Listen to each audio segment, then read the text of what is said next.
శ్రావణ మాసంలో వచ్చే శని త్రయోదశికి ఎంతో విశిష్టతమైన ప్రాముఖ్యత కలిగి ఉంది. శ్రావణ మాసంలో వచ్చే శని త్రయోదశి పర్వదినాన ఎవరైతే ఆ శనీశ్వరుడికి భక్తితో పూజలు జరుపుకుంటారో వారిని ఆ శనీశ్వరుడు తప్పక అనుగ్రహిస్తాడు. శని త్రయోదశి పర్వదినాన ఆ శనీశ్వరుడికి ఎలా పూజించాలో ఇప్పుడు తెలుసుకుందాం.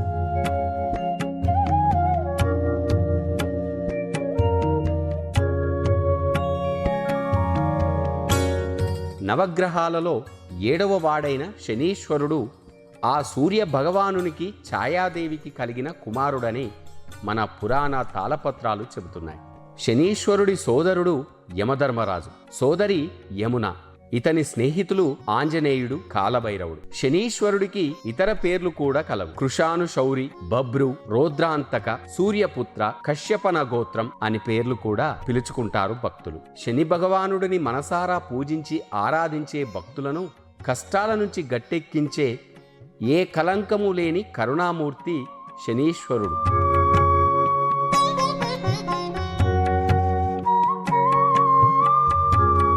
జ్యోతిష్య శాస్త్రరీత్యా శనివారానికి అధిపతి. ఏ వ్యక్తికైనా పూర్వజన్మ సుకృత దుష్కృత ఫలితాలను ప్రదానం చేసే అధికారం శనికి కలిగి ఉంది. ఆధ్యాత్మిక జ్యోతిష్యంలో శనిని పూర్వజన్మలోని సంచిత కర్మలకు అధిష్టాతగా చెప్పబడింది.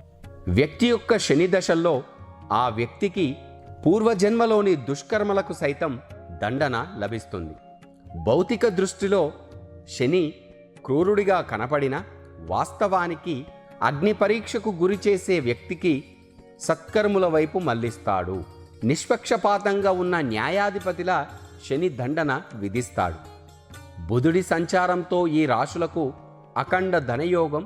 శనివారానికి స్థితికారకుడైన ఆ శ్రీమన్నారాయణుడు అధిపతి.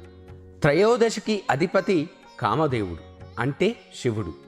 అలా శివకేశవుల క్రియలకు శని అధిపతి అయ్యాడు. అందుకే శని త్రయోదశి శనికి చాలా ఇష్టమైన రోజు. ఈ త్రయోదశి తిథి శివుడికి ఎంతో ప్రీతికరమైనది కూడా. క్షీరసాగర మదనం జరిగి అమృతం ఉద్భవించిన తరువాత హాలాహలాన్ని దిగమింగి తన కంఠంలో దాచుకొని లోకాలను కాపాడిన శివుడికి కృతజ్ఞతలు చెప్పడానికి ఆ దేవతలందరూ ఆయన వద్దకు వెళ్ళినది కూడా ఈ శని త్రయోదశి తిథి నాడే అని మన పురాణాల ద్వారా తెలుస్తోంది. ప్రదోష కాలంలో చేసే పూజా పునస్కారాలు, దాన ధర్మాలు మామూలు సమయంలో చేసే వాటికంటే అధిక శుభ ఫలితాలను ఇస్తాయి. అలాగే ఈ సమయంలో చేసే పాపాలు కూడా అధిక చెడు ఫలితాలను ఇస్తాయి. ఈ శని త్రయోదశి ప్రదోష సమయాన శివుడికి అభిషేకం చేయడం చాలా విశేషంగా లభిస్తుంది. శివుడికి చేసే పూజలు అత్యంత ఫలితాలను ఇస్తాయి.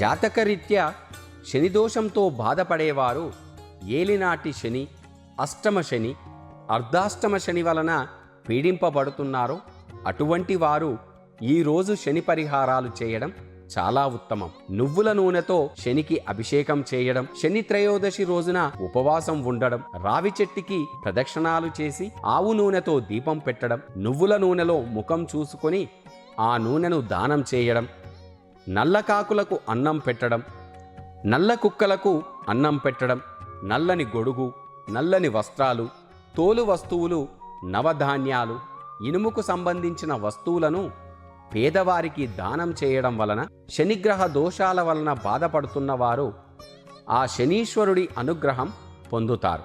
నీలాంజన సమభాసం రవిపుత్రం యమాగ్రజం ఛాయా మార్తాండ సంభూతంత నమామి శనైశ్చర్యం అనే స్తోత్రాన్ని వీలైనన్ని ఎక్కువసార్లు పఠించడం, వికలాంగులకు, ఆకలిగొన్న జీవులకు భోజనం పెట్టడం, ఎవరి వద్ద నుండి ఇనుము, ఉప్పు, నువ్వుల నూనె చేతితో తీసుకోకుండా ఉండడం చేయాలి. ఈ శని త్రయోదశి రోజున మద్య మాంసాదులను ముట్టరాదు. వీరైన వారు నల్ల నువ్వులతో శివార్చన స్వయంగా చేయుటము, శనీశ్వర గాయత్రి మంత్రం ఓం కాకధ్వజాయ విద్మహే ఖడ్గహస్త ధీమహి తన్మోయన్ ప్రచోదయాత్. శనీశ్వర దోషపీడితులు ఈ గాయత్రి మంత్రాన్ని నిత్యం ప్రాతः సమయాన 8 సార్లు జపించవలెను.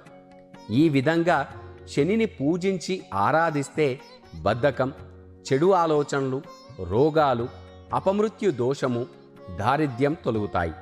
వృత్తిపరమైన సమస్యలు, వివాహంలో ఆటంకాలు, శత్రుభయం, కోర్టు సమస్యలతో ఉన్నవారికి సమస్యలు కూడా తొలగిపోతాయి. ఓ వ్యక్తి పూర్వజన్మలో చేసిన కర్మల ఫలితాలనే ఈ జన్మలో అనుభవిస్తాడు. అందుకే ప్రతి వ్యక్తి తన మహర్దశ, అంతర్దశలను తెలుసుకోవాల్సిన అవసరం ఎంతైనా ఉంది. జీవితంలో ఎదురయ్యే చేదు అనుభవాల నుంచి తప్పించుకోవడానికి ఇది చాలా అవసరం. శని మంచి దృష్టితో ఉంటే జీవితం నందనవనం అవుతుంది. అదే శనిదేవుడు వక్రదృష్టి పడిందంటే ఇక అంతే సంగతులు. ఆయన అనుగ్రహం ఉంటే రాజ్యాలేలి చక్రవర్తులవుతారు, లేదా అనేక ఇబ్బందుల పాలవుతారు. చెడు కార్యాల్లో నిమగ్నమైన వారినే శనీశ్వరుడు పీడిస్తాడు. ఎంత దైవాంశ సంభూతులనైనా వారి వారి కర్మలను అనుసరించి ఫలితాలను అనుభవించి తీరాలి. పురాణాల ప్రకారం సూర్యభగవానుడు కర్మలకు సాక్షి అయితే శనిదేవుడు వాటి ఫలితాలను నిర్దేశిస్తాడు. ఆయా ఫలితాలను మాతృగర్భం నుండి వెలువడిన మరుక్షణం నుంచి అనుభవించడం మొదలవుతుంది. మంచి కార్యాలు చేసిన వారికి శనిదేవుడు చల్లంగా చూసి అద్భుతమైన జీవితం ప్రసాదిస్తాడు. ఇది అర్థం చేసుకోలేని వారు ఆ శని భగవానుణ్ణి క్రూరాత్మునిగా భావిస్తారు. ఇది కేవలం మూర్ఖత్వం. శనిదేవుడికి భయపడడం అవివేకం. ఆయన మానవ కర్మలకు ఫలితాన్నిచ్చే దైవం. అలుపు సొలుపు లేకుండా బిజీగా ఉండే ఈ జీవితంలో కొంచెం సమయాన్ని సత్కార్యాలకు కేటాయించాలి. నిజాయితీగా జీవించాలి. శనిదేవునికి జీవరాశుల కర్మల ఫలితాలను ఇచ్చే వరప్రదాయినిగా బాధ్యతలు ఉన్నాయి. ఆయన తన బాధ్యతలను నిజాయితీగా, ఖచ్చితత్వంతో సమవర్తిగా నిర్వహిస్తాడు. ఇందులో ఎటువంటి పక్షపాత బుద్ధి లేదు. దీనికోసం ఆయనను పూజించాలే కానీ భయపడకూడదు. ప్రకృతి నియమాలను అనుసరించి ఏ జీవి అయినా తన వంశ పారంపర్య లక్షణాలను వదులుకోడు.